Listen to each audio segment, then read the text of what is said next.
So yeah, we start with the campaign, and the campaign I think is not that good. And the main reasons are there's just very little content. You have currently only 3 missions that are free and 3 additional missions that you can buy. And there's just not enough to get immersed into a game. I mean, if you're a campaign player, you at least want to have at least like 10 or 20 missions. So that's one thing. And also the missions, I think the missions are very expensive. So giving the possibility to buy three missions for $10, that just seems very expensive to me. Because remember that currently the StarCraft 2 Terran campaign, Heart of the No Wings of Liberty, is free to play. And the other StarCraft campaigns, I think, cost $15 or something. So charging $10 for 3 missions is very expensive. Also, I think that the content of the missions is not that good. Like, you don't really get to know a lot of the story. You don't really get a lot to know about the background of the figures. And the missions itself are like not very good for an RTS game, because you have like one mission where you just have to control Amara. So it's just a hero mission. And most people, when they play RTS, they want to build a base. So having like one entire mission just with Amara feels a bit like a waste if you only have 6 missions. Also, something about the characters. I mean, the characters feel a little bit like a DEI composition. I mean, when you think about the characters, about the human characters, you have this one guy, Riker, and that's a white male. And then you have like the good guys, like Amara, the blockade guy, Su Yin, and the other. This is like a very diverse composition. So you have an Arabic woman, a black guy, an Asian woman, and a white woman. But when it comes to the bad guy into the composition, the Riker, he's a white guy. So this seems like a DEI composition. And I mean, you can like that or not, but I think it's just a little bit too cliche. And I think it feels as if they took this from the Star Wars movie, you know, the new Star Wars movies, where the good guy composition has a very, very diverse composition of like with Rey and with Finn, and the bad guys like with Kylo and the other guy are white males. So that's not very original, to be honest, from Stormgate. So the campaign, I would place it maybe at D tier, I think.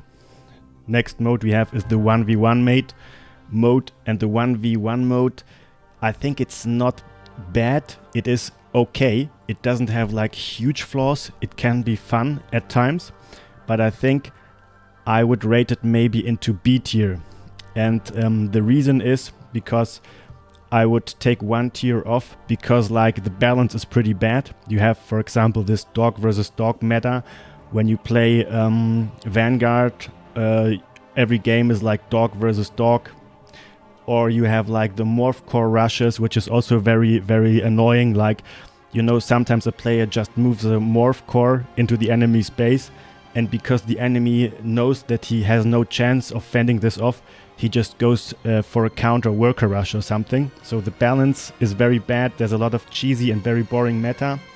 And I think also one weakness of the 1v1 is like a general feeling of a bit of boringness. And what I mean by that is, when you look at a Stormgate fight, there's like very little moments that are like that you can watch at this moment and you see, wow, this moment won the fight. You know, for example, when you watch StarCraft 2 and you see like Zeril fighting versus a Terran player or so, you sometimes have these moments where Zeril just unburrows the Infestor, makes fungal growth on the Ghost Marine, then moves his Baneling in, the Baneling kill the ghosts, and then he just A-moves and wins. So you can look at this and saw, wow, this moment was like won him the game. And in Stormgate, you don't have that. Like the Stormgate fights, they just feel like the fight is going on for a very long time, and there's nothing really special happening.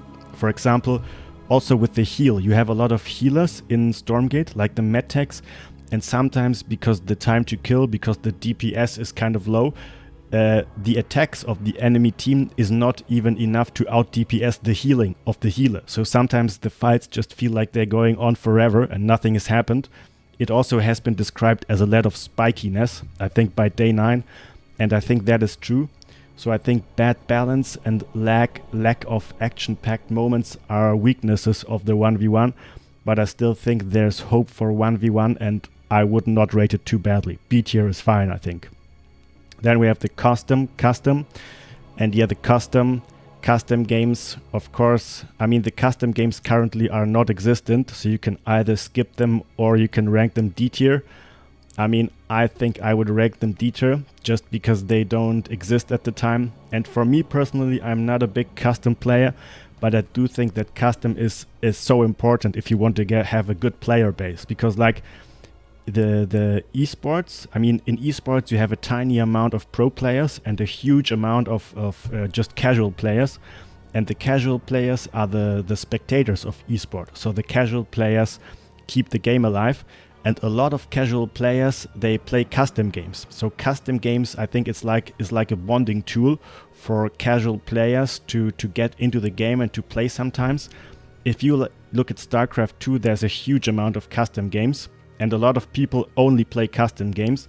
So personally, I don't play custom, but because it is so important, like for a lot of casual players to bond with the game and play individual games, I think it is very bad that they don't have custom. So I'll rate custom as a D tier because it does not exist at the current time. And then we have co-op, and co-op is not too bad. I think co-op has some flaws, but it is also okay.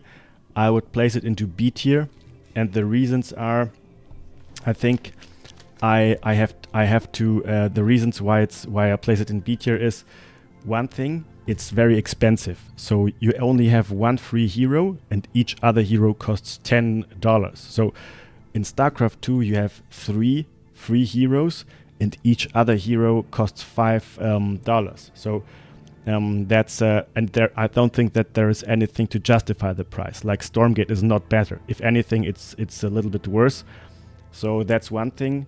On the other hand, what I like about co-op is that the mission objectives are quite interesting sometimes. For example, in Stormgate, when you attack an enemy base, when you destroy an enemy base in Stormgate, then the enemy base actually stops spawning new units. So this gives you like more motivation to destroy enemy bases.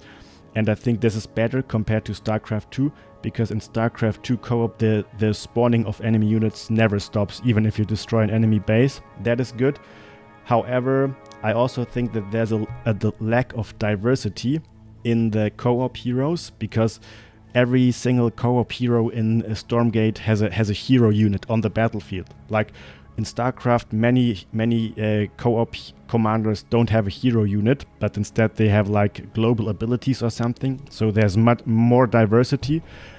And I also think that what is also an issue with co-op is the performance issue, because if you play co-op and you have one huge army for yourself, and your ally also has a huge army, and then you have all those enemy attack waves, sometimes the game can get really performance issues, so it can get really laggy, and sometimes it's just not fun to play. If you have too many units in co-op, it just gets too laggy. And then we have the 3v3.